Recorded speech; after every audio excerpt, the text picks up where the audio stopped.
নমস্কার বন্ধুরা, কেমন আছেন সবাই? আশা করি খুব ভালো আছেন। আমিও খুব ভালো আছি। রাধে রাধে বন্ধুরা এবং সুপ্রভাত। সকালবেলা ঘুম থেকে উঠে রান্নাঘরে কাজ কমপ্লিট নিয়েছি। তারপর আজকে মাছ কিনেছিলাম, এটা হচ্ছে রুই মাছ। সেটাকে ভালো করে ধুয়ে নুন হলুদ মাখিয়ে রেখেছি। তারপর এদিকে আর একজন বেলুন নিয়ে খেলতে ব্যস্ত। একটা জেঠু এসে দিয়ে গেছে। ওকে বেলুনটা ওর দাদু হয়, ওকে রোজই মানে যখনই আসে তখনই ওকে একটা করে বেলুন দিয়ে যায় আর রোজ ফাটিয়ে দেয়। ওদিকে মধ্যে রান্না বান্না করছে, এদিকে ও বেলুন নিয়ে মানে আর কি কেরামতি লাগছে, মানে টানছে আর আঙুলে লেগেছে। ওটাই আমি বলছিলাম যে আঙুলে লেগেছে কিনা। এবার বেলুনটা ওর হাত থেকে উড়ে গিয়েছে, ফ্যানের হাওয়ায় দরজার কাছে চলে গিয়েছে।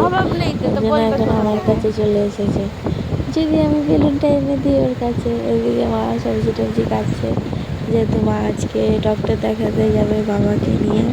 বাবার আজকে মানে দেখবে, চেক করবে, কিন্তু রিপোর্টে আজকে বেরিয়েছে যখন বললো ডক্টর যে ভালো আছে সব কিছু এতেই। তারপর বাবার সেলাই কেটে দিয়েছে আজকে, আর বাবাকে বলেছে এখন অল্প অল্প করে হাঁটতে। চলো আরেকজনের আরেকটা কাণ্ড কারখানা দেখাই। আমি বেরিয়েছি হচ্ছে কাপড় মেলতে, আর উনি আমাকে রেখে বেরিয়ে গেছেন। আর রাস্তার পাশেই ড্রেন, মানে ঘর থেকে বেরিয়ে সামনেই ড্রেন।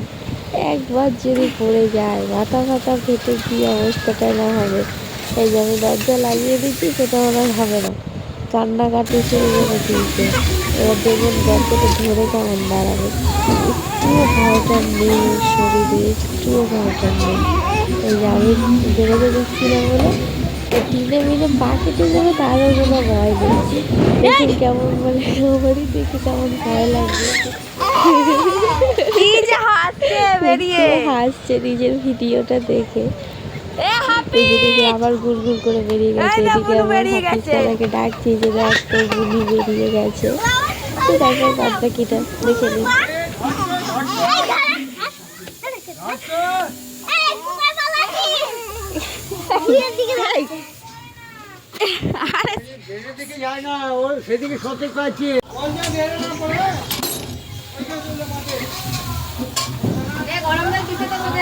ওই যে এখানে আবার ঢুকে পড়েছো তুমি।